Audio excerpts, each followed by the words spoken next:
Hey everybody, Dr. Dan here, and this week we're covering Chapter 1 of our American History book, and so you need to have MindTap, the access code. Hopefully you're in MindTap looking at it because that's where all of your reading will occur, and we won't be using too many, if any, of the MindTap questions or exercises. So if you see any of those that I forgot to hide, don't worry too much about them. If we do decide to do anything like that, I'll let you know. But the reading certainly in MindTap. And the nice thing about this brief edition of this American History book is that the reading's pretty painless and fairly interesting at the same time. So there's that. Make sure you have your access code.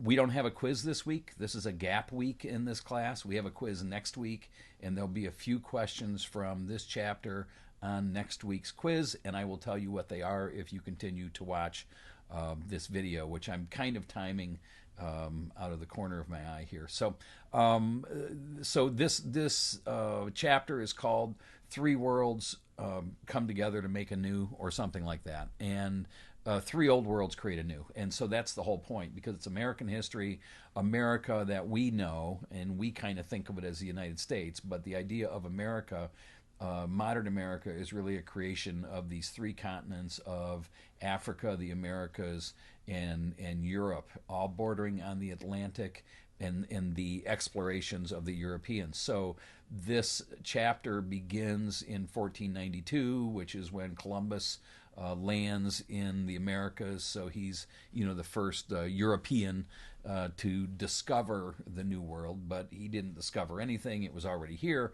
And that's the whole point of this chapter. So this chapter gets into the societies that existed before they all came together to form the New World. So you're going to read about, what was going on in North America prior to Columbus. And so that's the Native Americans, the Indians, and the rich civilizations, around where we live today. Well, I'm in Ohio. This is distance learning, so who knows where you are. But I think all of us are aware of Native American settlements, ancient ones, but also, the reservations as well. And so that's one of the societies. And then the book will talk about Europe and the European society, and then it'll talk about Africa and the African society. And so you need to read through all of those. And again, it's a pretty short reading.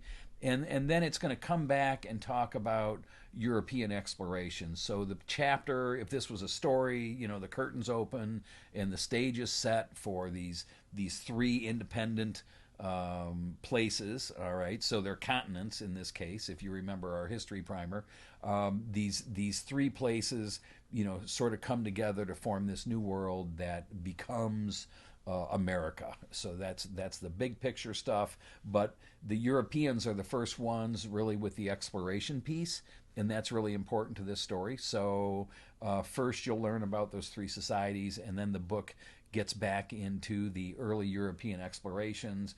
And the only one we need to remember, and we don't even need to do that, is just Christopher Columbus, plays a big role in the story.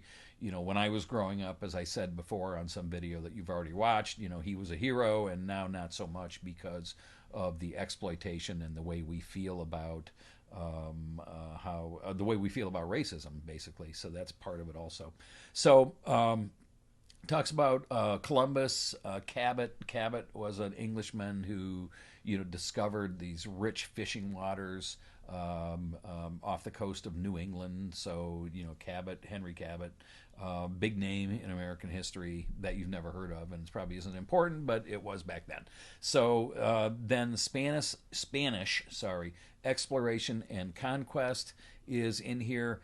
I can't tell you what an important part Spain played in this whole story. So not only with Columbus, but Hernando Cortez sails like 30 years after Columbus and goes through the Gulf of Mexico and ends up in what is today Mexico, and conquers the Aztecs, this great civilization. So there's a lot going on in this time period. And probably the things that you need to remember as far as like the quiz is concerned. Certainly you need to know, if there's a question that says, hey, what are the three old worlds that come together to form a new? Well, you need to know that the answer is Europe, Africa, and the Americas, or North America. So you need to know that one. You should also know what imperialism is. And imperialism is this, how can I say this in a more casual way? If you go set sail for your country and you go claim another country as yours, that's imperialism. If you so, for example, I don't know how many of you know this history, and we won't even get into it in this class because it comes too late. But before Hawaii was a state out there on the Pacific Ocean, it was an independent country with a king and a queen and a whole deal. And the Americans, us, the old Americans in that generation of the late 1800s, early 1900s, were like exploiting the entire island to raise sugar. I mean, they owned most of the island, so it's the Dole family actually, and so the U.S. takes over Hawaii not only because they want the land, but also it's a very strategic location for the country's naval interest. That's imperialism. When a country goes and colonizes or claims another country for their own, usually for purposes of strategy or the economy. And if you just saw me jump a second ago, there's a thunderstorm right now, and lightning just hit right outside my window. So if I went like that, that's what it was. So, but I'm going to keep going because we're almost done. So yeah, understand the three worlds, understand what imperialism is, because that's why these guys are sailing. I mean, like the king and the queen, Isabel, they finance Columbus and say, hey, go find cool stuff and lots of gold and bring it back to us. So Columbus is like this hired gun who, is going to look for cool stuff to take back to the monarchy. So, again, know what imperialism is. And I think that's about it for this chapter. Probably the other really important thing is you're going to read about something called the Columbian Exchange, and that's a term that a historian, I think Crosby, came up with. But all it means is that during this time of exploration and this time of Columbus, that a lot of biological stuff was happening, and by that I mean, plants and animals from Europe were brought to the Americas, plants and animals from the Americas were taken to Europe, like the tomato originated in the Americas, and but it's this stable Italian dish, but it came from the Americas way back when. So Columbia Exchange. But the reason I bring that up, the downside of it is a bacteria, viruses. We're in this pandemic at the time that I'm doing this video,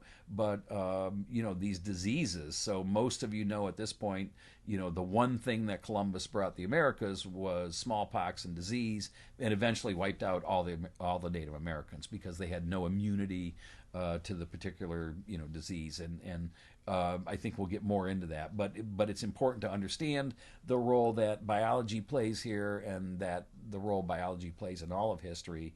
And when these three worlds come together for the first time, yeah, there's going to be germs and there's going to be all this other stuff that they're not used to.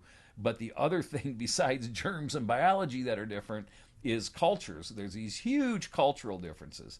Like the Native Americans don't believe in private property. The idea that you could own a piece of land is just absurd to them. Everything's communal. They don't think that way. But when the Europeans come over, they're like, well, no, you make improvements on your land, you put up a fence, this is my land, you claim it. So these incredible cultural differences and differences in the way they relate to gender, and so there's just all of this different stuff, all these different ideas and all these different exchanges going on. So whether you read it or not, that's up to you. But it's really a cool history, and when you think about where our country's at today, where we're going, where we've come from, I think it's really important we understand how we got started. So there's that. I'm almost out of time, so if you guys have any questions, let me know. If you don't have MindTap, you better get it before next week for sure because of the quiz. And that's all I have. So be safe, have a great day, and take care. Bye-bye.